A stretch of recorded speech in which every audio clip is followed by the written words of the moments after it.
नाज़रीन, आप सबको याद होगा चंद दिन कबल मैंने एक वीलॉग में आपको बताया था कि कुछ मफाहमत जो है वो सुप्रीम कोर्ट और हुकूमत के दरमियान हुई है, जिसका मुजाहरा आप पिछले चंद दिनों से देख भी रहे हैं कि चीफ जस्टिस उमर अता बंदयाल साहब का जो सुप्रीम कोर्ट में कंडक्ट है वो इंतहाई धीमा, और उनके जो दो हम ख्याल जजेज़ हैं वो मुकम्मल तौर पर पूरी प्रोसीडिंग्स के दौरान खामोशी इख्तियार किए रखते हैं।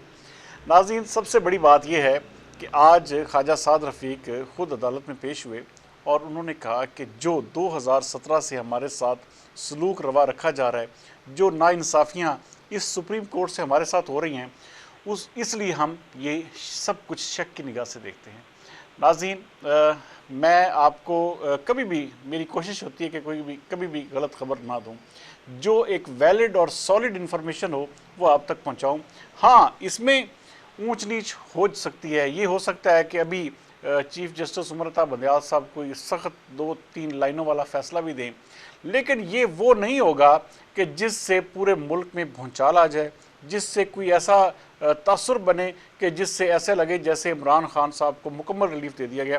ऐसा बिल्कुल भी नहीं होगा। ये जिसे कहते हैं ना कि हल्की फुल्की मौसीकी जो है ये चलती रहेगी, और ये सिलसिला हर सूरत में अक्टूबर, जो कि मैं आपसे बार बार बात कर रहा था कि अक्टूबर से पहले इलेक्शन होना नामुमकिन है, इस वक्त पाकिस्तान तहरीक इंसाफ के पास आखिरी चांस मौजूद है। और मुझे लग रहा है नाजरीन कि पाकिस्तान तहरीक इंसाफ अपनी एक अना और ज़िद के चक्कर में ये चांस भी खो देगी। आज हुकूमत उसको लिख कर देने पे तैयार है कि आप सितंबर में अक्टूबर में इलेक्शन करवा लें। अगर ये सितंबर में भी रिटर्न मुस्लिम लीग नून से ये इलेक्शन वाली बात लिखवाने पर मैं कहता हूँ कि इनको राज़ी कर लेते हैं और ये एक रिटर्न एग्रीमेंट हासिल कर लेते हैं, तो ये पाकिस्तान तहरीक इंसाफ की इतनी बड़ी जीत होगी जिसका मोमेंटम हमेशा इलेक्शन डेट तक बरकरार रहेगा। लेकिन पता नहीं खान साहब को कौन ऐसा बेवकूफ़ शख्स है जो समझाता है, इस तरह के स्टेप्स उठाता है। आप देखें, कल रैलीज जो है पीटीए निकाल रही है और कह रही है, जैसे वो आपने सुना था कि जब कश्मीर का इशू जो सुलग रहा था उस वक्त हमारे पूरे पाकिस्तानियों पर यह फ़र्ज़ था कि हमने एक टांग पे आधा घंटा खड़े होना है या 1 मिनट खड़े होना है। तो आप अंदाज़ा करें, ये वही सीन अब फिर हो रहा है कि कल सुप्रीम कोर्ट ऑफ पाकिस्तान के चीफ जस्टिस उमर अता बंदयाल साहब के हक में जो है जी हर बंदा गली मोहल्ले गांव से निकले, और यकीन माने पूरे पाकिस्तान में जब आप उसकी तादाद गिनेंगे तो 1000 बंदा भी नहीं होगा। लेकिन सोशल मीडिया पे उसकी खप इतनी है, इसका इतना ज़्यादा, ट्विटर ले लें, फेसबुक ले लें, यूट्यूब ले लें, हर तरफ ऐसे लगेगा आपको कि जैसे पूरे मुल्क में क़यामत आ गई है और सड़कें, रेलवे ट्रैक, हवाई जहाज़ अड्डे, हर चीज़ जो है वो पैक होगी और हर तरफ हड़ताल होगी है, बाज़ार जैम पैक हो गए। ऐसा कुछ भी नहीं होगा नाज़रीन। पूरे मुल्क में मैं कहता हूँ बड़ी मुश्किल से 1000-2000 बंदा होगा। आप कैलकुलेट कीजिएगा तो आपको आइडिया इन तमाम चीज़ों का हो जाएगा। 2000 हो सकता है, 5000 हो सकता है, मैं कहता हूँ 10,000 हो जाए 20,000 हो सकता है। 25 करोड़ की आबादी वाले मुल्क में 20,000 बंदा निकल के आ जाए जी, यकजहती कर रहे हैं, तो सिर्फ कमाल सिर्फ क्या हासिल है पाकिस्तान तहरीक इंसाफ को, वो सोशल मीडिया पे अपने आप को बड़े अच्छे तरीके से रिप्रेजेंट करते हैं।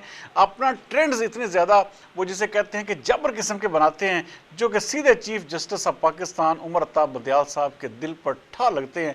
और उसके बाद होता क्या है कि चीफ जस्टिस साहब जो हैं वो कहते हैं भाई बड़ी मेरी पॉपुलैरिटी हो रही है, इस वक्त मुल्क में मेरी जय जयकारी है। लेकिन क्या बात है नाज़रीन कि वो भी इस वक्त बेचारे अपने आइन के हाथों मजबूर हैं। इस वक्त हुकूमत वो अगर इलेक्शन का ऑर्डर, रिटन ऑर्डर भी कर दे तो ना फ़ौज उनकी मदद को आएगी, ना वजारत ख़जाना पैसे देगी, कुछ भी ऐसा नहीं होगा जिससे आप ये ले लें कि भी उनको। हाँ, इस वक्त एक इलेक्शन कमीशन ऑफ पाकिस्तान की मैंने आपको बताया था कि दरख्वास्त की सूरत में इन तीनों जजेस को एक सेफ पैसे दिया गया है, इससे पूरी एक फेस सेविंग दी गई है। अगर वो अपने आप को इससे निकालना चाहेंगे, अगर वो अपने आप को निकालना चाहें तो मेरे ख्याल में उनके लिए बड़ा ब्राइट चांस है। वरना आपको पता है कि इस मुल्क में इसी पाकिस्तान में हाई कोर्ट ने ऑर्डर दिया था कि इस्लामाबाद में इलेक्शन 31 तारीख को करवाने हैं, तो किसने देखा कि इलेक्शन हुए? आज तक नहीं हुए नाजरीन। तो ऐसा ही ये इस ऑर्डर के साथ भी ये उन तीनों जजेस को पता है, इसीलिए वो पूरी प्रोसीडिंग में दो करण अर्जुन साहब बैठे होते हैं ना, वो दोनों बिल्कुल इसीलिए सुम बुकमुम खामोश बैठे हुए हैं।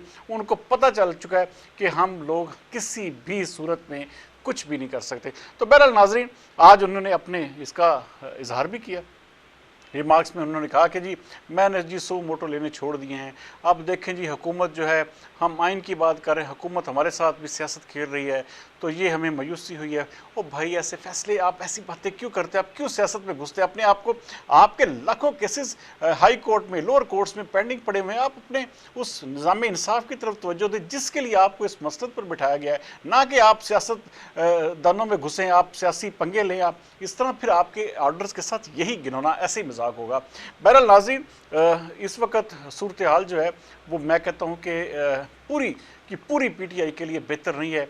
आज आपने देखा कि तोशा खाना केस जो है उसको भी अदालत ने उसको इमरान खान की दरख्वास्त मुस्तरद कर दी है। इसका मतलब है कि इमरान खान साहब फेस द म्यूज़िक, और हर सूरत में इमरान खान को अब उसमें 10 मई को पेश होना पड़ेगा, और उसके बाद उनके ऊपर फ़र्द जुर्म लगेगी। फ़र्द जुर्म के बाद फिर उसकी कार्रवाइयाँ होंगी।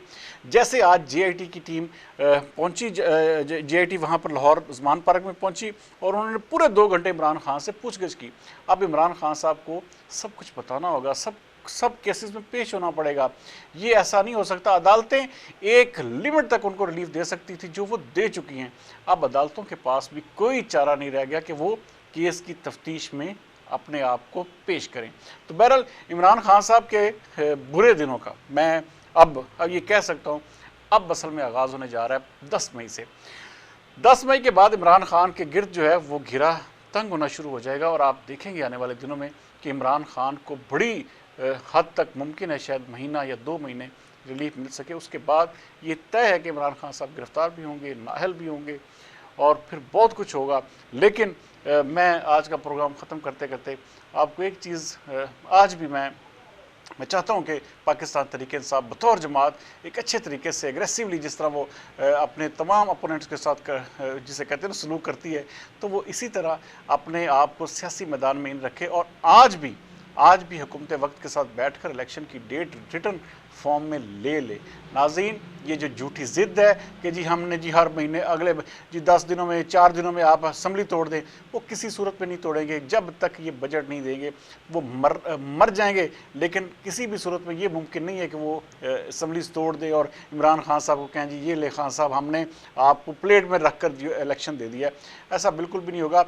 इस वक्त भी इमरान खान अगर इस ब्लंडर से, मैं कहता हूं कि अगर हट गए, अगर इस ब्लंडर से बाज आ गए, तो फिर भी उनका सर्वाइवल मुमकिन हो सकता है। ये तमाम का तमाम जो उनके मुश्किल वक्त है, ये किसी न किसी सूरत में टल सकता है।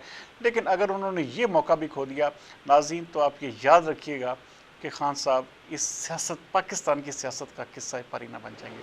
कल तक के लिए सरदार अमीन जतोई को दीजिए इजाज़त। पाकिस्तान से